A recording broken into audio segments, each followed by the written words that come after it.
Ari Berman is Mother Jones' national voting rights correspondent and the author of several books, including his most recent Minority Rule, The Right-Wing Attack on the Will of the People. Oh, you need to read this book. It puts a lot of the trouble we're in context, in historical context. Ari, welcome. Hey, Edwin. Thanks so much. Great to talk to you.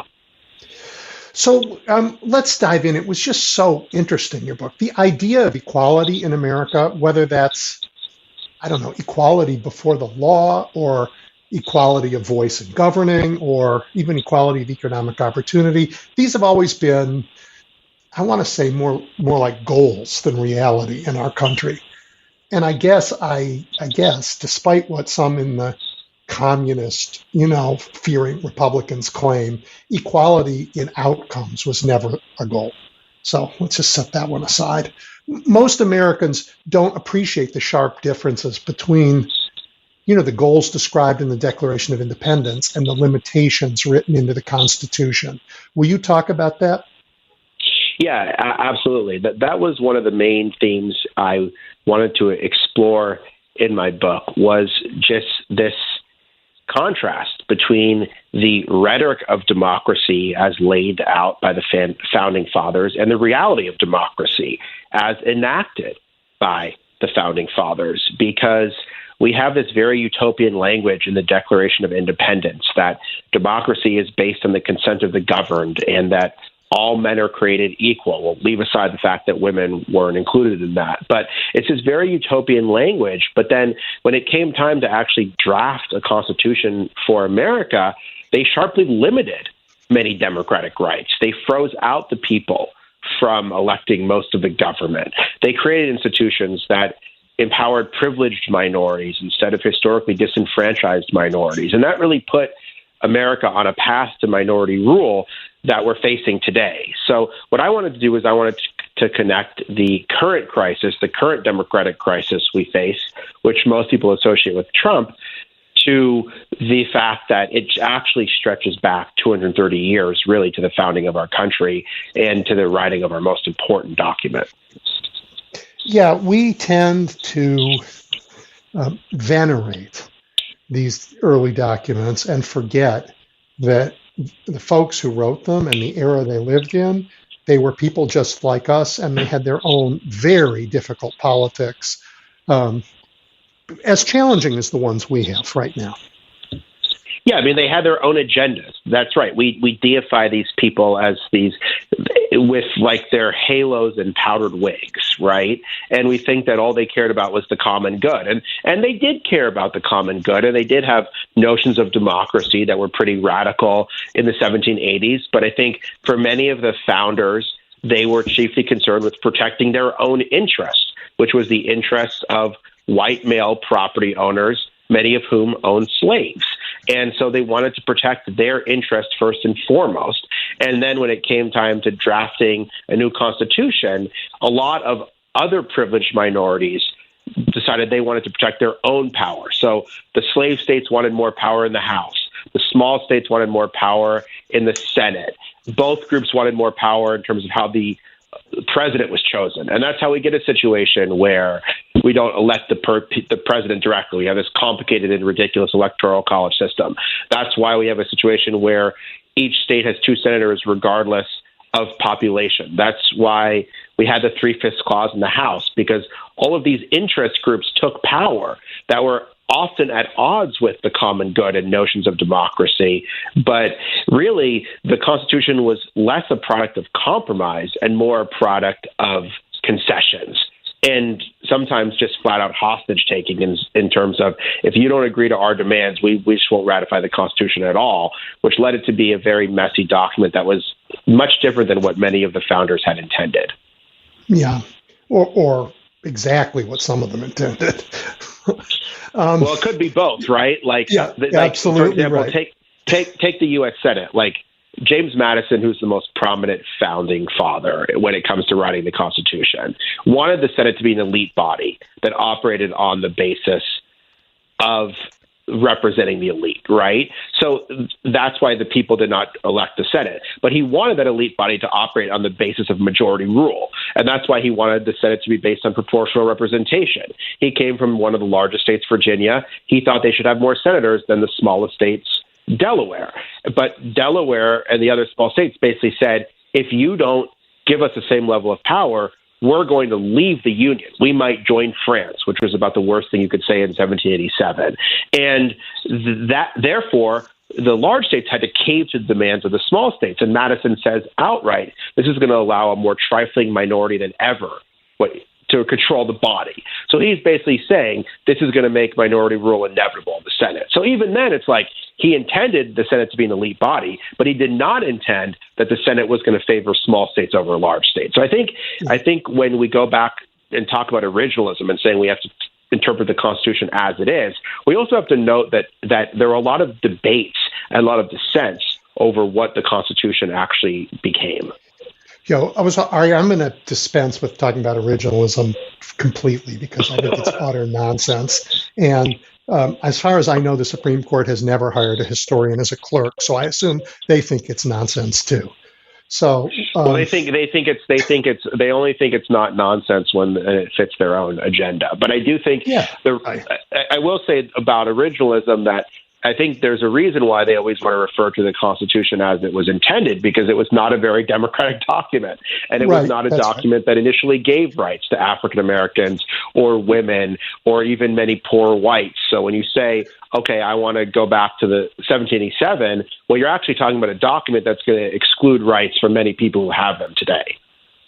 So let's just take a quick run through each of the branches of government so that everybody understands what happened. And you've already talked about the Senate. I would just add there's that story of George Washington describing the Senate with reference to a saucer and a teacup. You know what I'm talking about? Yeah, the cooling saucer. Yeah. It was meant to cool off the passions. Yeah, it was meant to cool off the branches. I mean, basically, the way the government was structured was the people would only elect one house of one branch of the federal government. So the House of Representatives was elected by the people. Although the southern states said, we need more power because we have this huge enslaved population that can't vote. So therefore, they came up with a 3/5 clause, which basically said enslaved people are counted as 3/5 of a person only for purposes of representation, which gave the southern states a third more representatives in the House than if the slaves hadn't been counted. So the House was the most democratic body, but it was still skewed in favor of the slave states. The Senate was not elected by the people, and each state got the same level of representation. The president was not elected by the people. This was a big debate.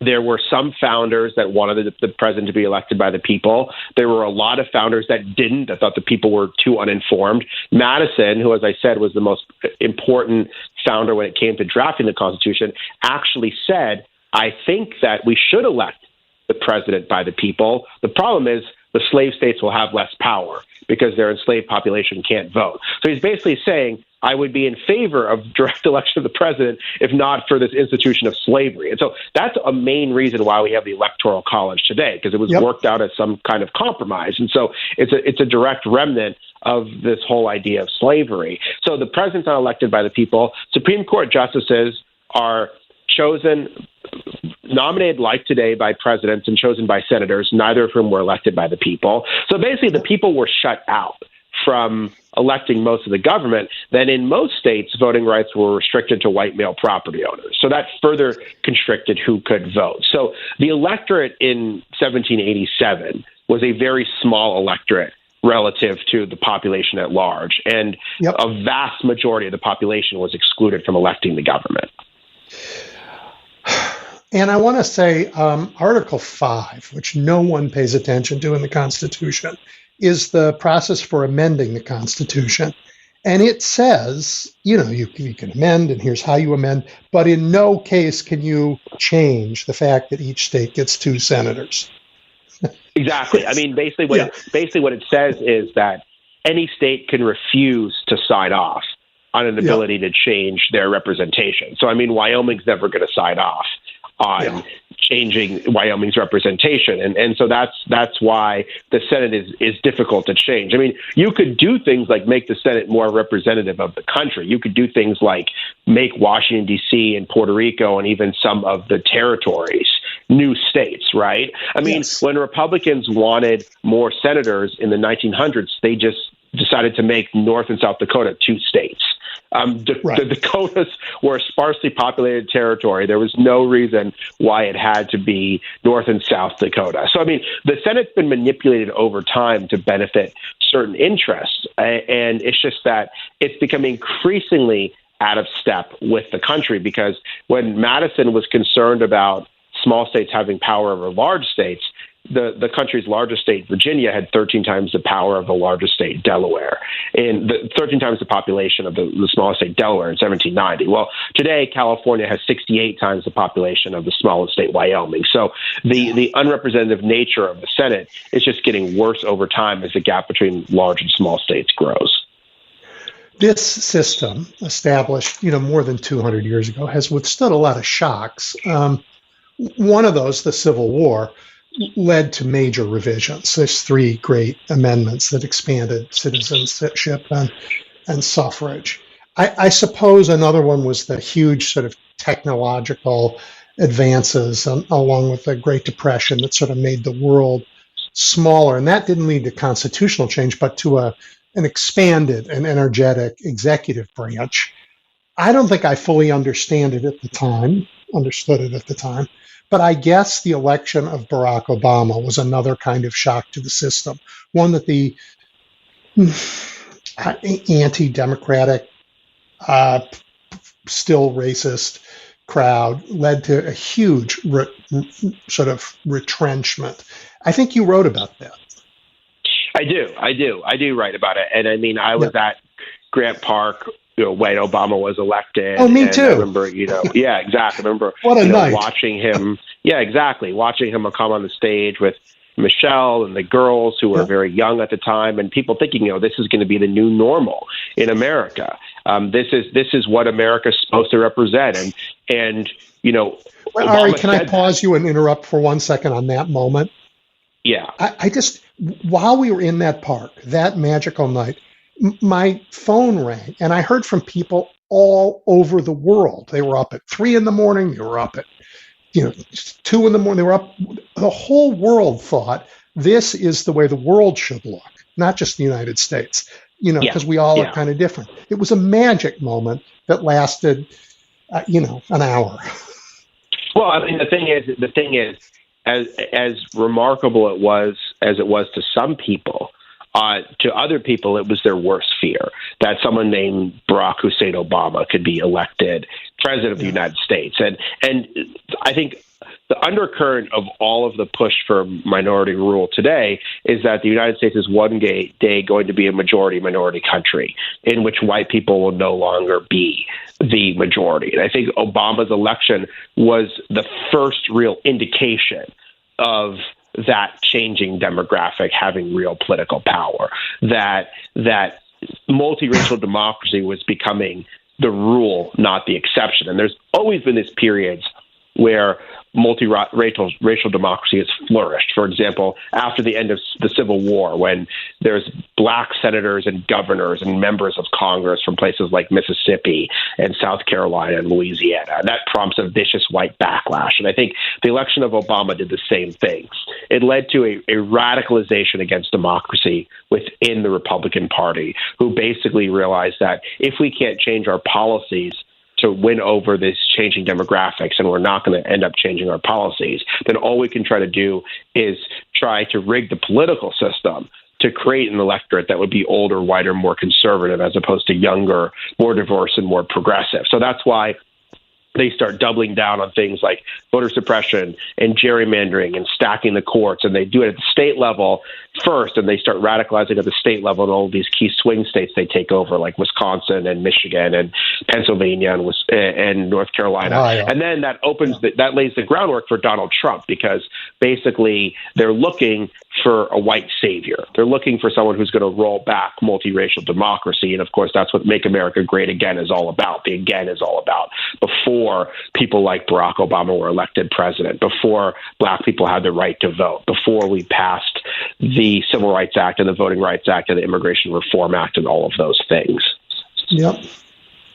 I would have thought that COVID and January 6th together were sufficient additional sort of shocks to the, when you have an organization that's got a lot of inertia, and a huge country like ours does, it takes shocks to the system to do something. And as we've just talked about, the election of Barack was certainly a shock to one portion of our population. But I would have thought COVID and January 6th, which really tested our system, the federal government under Trump failed in COVID, failed massively. And then we had this uprising. I would have thought that would have been sufficient to wake us up enough to deal with the threats to the democracy, maybe by passing voting rights laws, maybe even by looking at some constitutional changes, maybe by reforming the Supreme Court. But it didn't happen. We just did not. No, I mean, it didn't. Was it happen, not a big enough? Because, are we going to have a bigger one? I think it should have been a big enough shock, but I think the problem was that basically what Joe Biden was promising was a return to the status quo, and he wasn't promising radical change to the status quo. And I think that is part of the problem, that people just wanted to go back and live out their lives, and they were fine with, a pre-COVID era without thinking about what do we do to prevent this from happening again? What do we do from not just preventing this huge failure of government, but also what do we do from preventing an insurrection and a stolen election again? And I think even Biden was all about, let's get back to normal. It wasn't really like, let's reform the system that gave us the insurrection in the first place. And they've done some stuff like passing the reform of the Electoral Count Act that will make it harder to steal the election in that sense. But I mean, voting rights legislation was not prioritized. Reforming the Supreme Court was not prioritized. Basically, institutional reform was not prioritized. And that's when Republicans get power, the first thing they do is think about, what can we do to further entrench our power? I mean, that's always their number one priority. And I think when Democrats get in power, they think, how can we pass policies that help the most people, which is an admirable goal. But they don't think, how can we reform a broken system that's bad for democracy, but also bad for us? And so I think it was a mistake not to make voting rights one of the main things you would prioritize in the wake of the insurrection. I think it was a mistake not to do anything about a Supreme Court that's clearly shown itself to be hostile to so many democratic rights. And I think that is one reason, I believe, that we're in the crisis we're in today, because I don't think Democrats did nearly enough to reform a broken system that Trump exploited. Yeah, I mean, one thing that unites even people on the left and MAGA folks is this sense that our democracy isn't fully working for us anymore. And that accelerated after the appalling Citizens United decision, dumped all this dark money in politics. It accelerated with gerrymandering, just that things that are unthinkable and the majority really doesn't like turn into laws and impact our lives. Both sides are feeling that.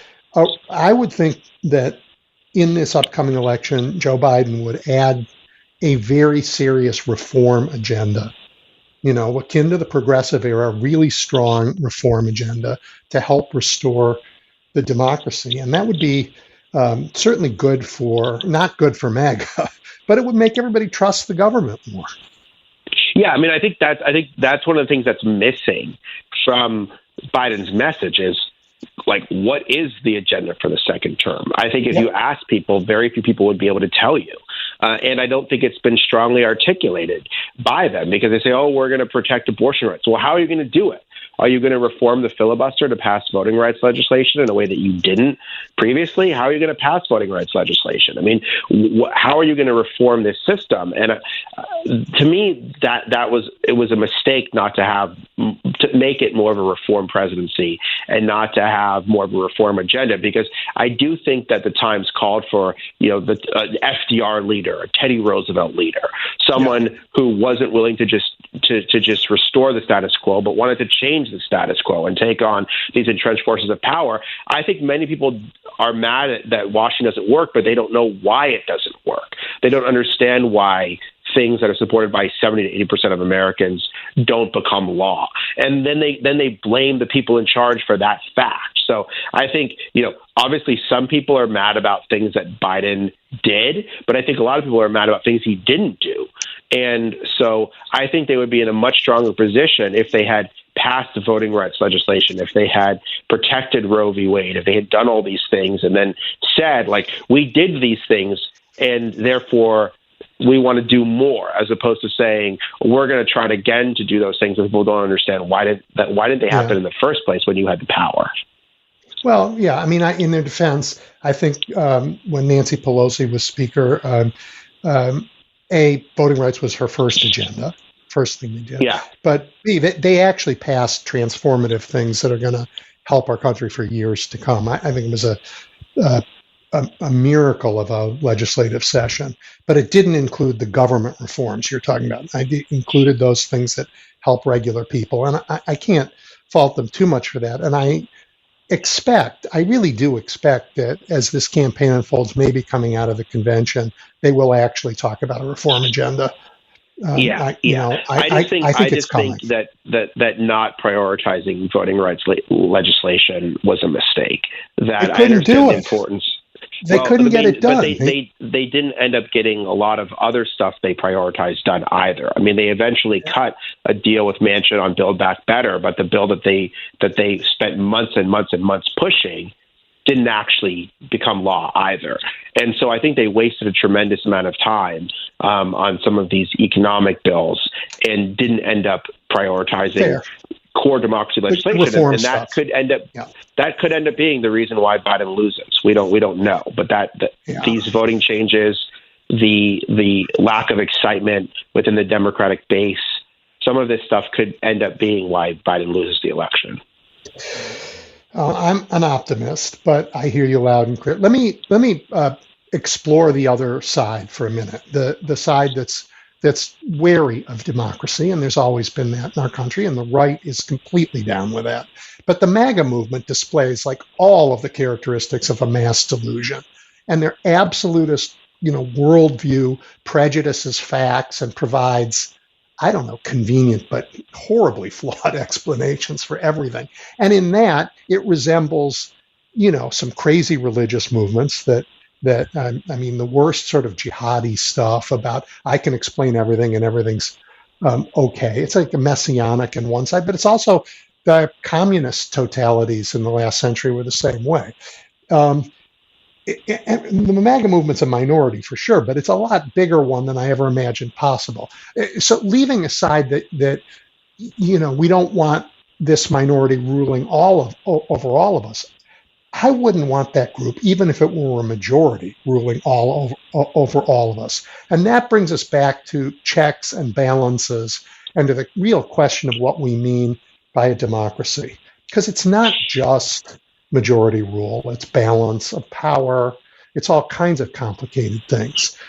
What do you think about all of that, and how do we help people understand that?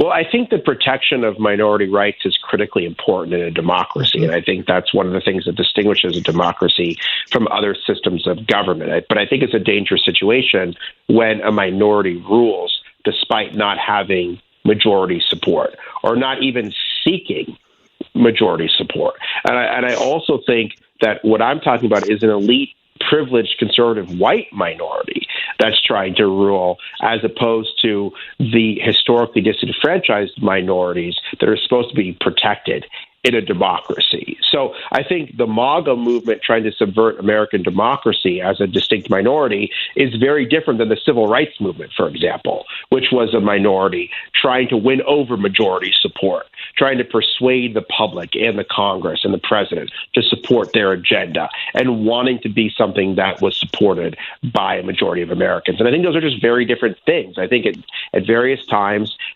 different minority groups have tried to get majority support. I think that the MAGA movement and Trump just wants to hold power despite not having majority support, and in fact has been very clear about protecting institutions like the Electoral College or like the Supreme Court or like the structure of the U.S. Senate or like the filibuster that are specifically designed to protect this counter-majoritarian system. And so to me, that's what's dangerous, is that you have this elite privileged minority that essentially is trying to rule by diluting and suppressing the votes of these historically disenfranchised minorities. And I think that as we head toward a day in which the current majority will become the minority, I think that there's this hostility to multiracial democracy that underpins a lot of what Trump is trying to do and what his followers want to do. Yep. Couldn't agree with you more. Hey, the MAGA movement, the Republicans have a view of history. They wrote it in what they call the 1776 Project.